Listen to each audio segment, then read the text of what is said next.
Hi guys, it's Amy from Nail Polish Baby 90 and welcome to today's video. So today we are here with a life update video. I've been saying I'm going to do this for a while now, but as you may see from the title, 30, I felt like it was apt to do one as the day this video goes up onto the channel.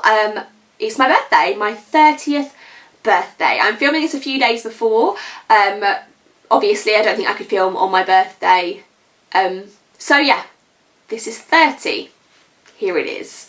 I'm sorry, I'm going to probably have to preface this. This video might not be the most upbeat life update as you can imagine anyone out there who's surviving through 2020. It's been a interesting year and I guess when this all happened in that March, I was not expecting to be confined to literally my house on my 30th birthday. So there was an announcement a couple of days ago in the UK. If you're not aware, our situation is we are in a lockdown until the first week of December. You can go outside your house for exercise. You can travel to work if you need to, but if not, you cannot do anything. No restaurants, no shops, no hairdressers. It's back to basics. Pretty much like we were at 6 months ago now, 8 months ago now. All of 2020. It's been such a struggling year for everybody and that's partly why I didn't ever know how to approach this video.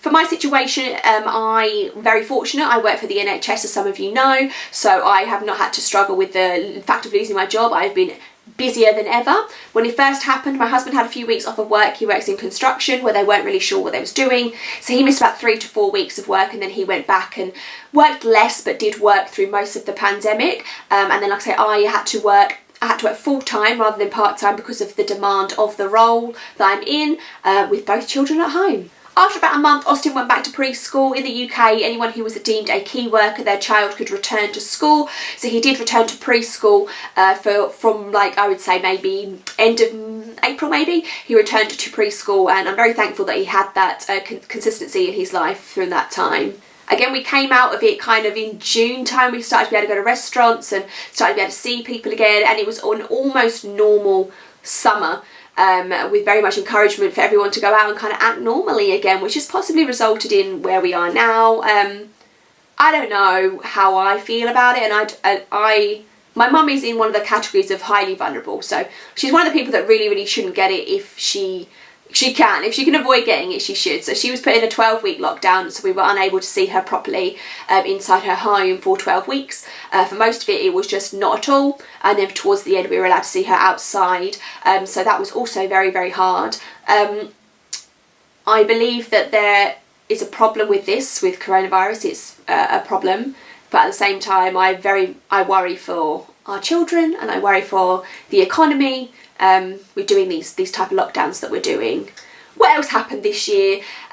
So Austin started big school. So in the UK you go to primary school when the September after you turn 4. So he went to school in September, which was a bit of a crazy time for everybody to start school, and I think they've had a real rocky beginning to their education, but things seem to be going okay as best as they can. He's just done 6 weeks and he's had a week off for a half-term holiday. A big transition for all the children out there, and I think he's doing as best as he can. I'm doing as best as I can. It's been highs and lows with everything. Andy is going to be 2 in January, so by the time I do my next video in the new year, hopefully it'll be a bit more upbeat and Andy will be 2. She is an absolute firecracker. She gives us so much energy, and I'll put a picture up. She asked for her nails to be painted the other day for the first time ever. I was painting mine and she kind of came over and started like shoving her hands in the way. She kind of, when the ring light comes out, she knows about the light box. She just picks up on everything, and she like sometimes when I'm prepping up for filming, she'll come and she'll like show things to the camera. She really is like a beady-eyed. She just picks up and soaks up so much. So different than having Austin. I don't know if it's like the boy girl, first child, second child type thing, but yeah, she's so much different and she's really coming into her character, and it's nice when I put my makeup on, she wants to look. So I feel like I've got a girly girl on my hands. YouTube wise, again, it's been a bit of an up and down kind of year. I feel like we've, again, like with every year, we lose people who are very prolific in the world of nail polish, brands, creators, and then there's new people that arise. So there's always that. There's always a gap and then the gap is filled by somebody. So in that respect, things are, I guess, as normal. I bought a lot of nail polish in the summer. That was kind of my like outline on things, and now I'm getting into like swatching and getting them all through and having content, and having this, especially when we're now going to be in this don't leave your house, is something nice to focus on and something that I can do from home that is creative. And I feel like I can then speak to people, because by putting this up, I speak to people through Instagram, and it really, although we're not seeing each other, it does kind of help with, I guess, the loneliness that can kick in for people, because I have such we're an active community, we comment, we talk, so it's really been lovely to have this set up. The other thing that was meant to happen in September is we were meant to have our UK Polish Con, which was going to be really exciting, and more for me than anything, I was really looking forward to seeing people like face to face, people that I've been friendly with online and makers and things for a long time. I was really excited for that. Unfortunately, it might have been able to happen, but there would have been a lot of restrictions in place. They've opted to defer it, like everything. 2021 is going to be the year. So I look forward to seeing people at the UK Polish Con next year when it ultimately will happen. I've got a feeling it's going to be a rocky start to 2021, but I'm hoping by the spring, summer, we can kind of pick up things that were missed out on. And then there's me being 30. I guess, like, if I talk about it too much, some people are like, but you're so young still, and I do feel no different than I did when I'm 18, and I think that's the biggest kind of like shock to it. And my colleague at work, she's 19, and I did say to her, like, it whizzes round, you feel no different, it's very bizarre, like this whole ageing thing. I start to worry about looking older though now. All of a sudden that's been like one of my things. I'm just like poking and prodding at myself and getting anti-aging skincare.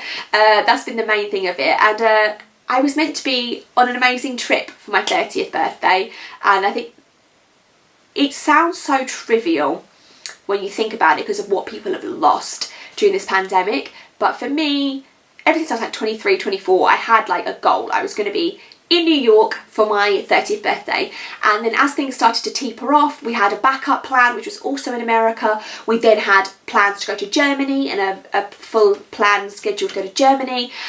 We then had plans to go away in the UK, just to get away, have an adult weekend with no children, and literally I'm on none of that can happen now. So I literally on my 30th birthday will be getting a takeaway and being mum. So it's kind of going to be a normal day for me, and it's really upsetting. I'm kind of holding it in. It's really upsetting. I just wanted a day for me, you know, a little bit.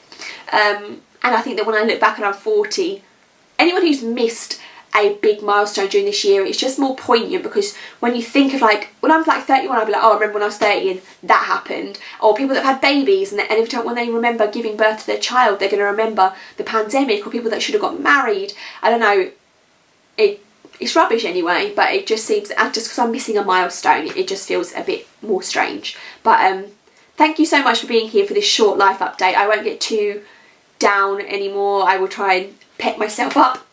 We're actually going out for lunch, because this is we've got 2 days before we can't go out for lunch anymore. They gave us like a warning in like 3 days time everything's going to shut, so we've luckily been able to go get a lunch. So we're going to have like an early, me and my husband are going to have like an early lunch date, week early birthday meal. So we're going to go do that.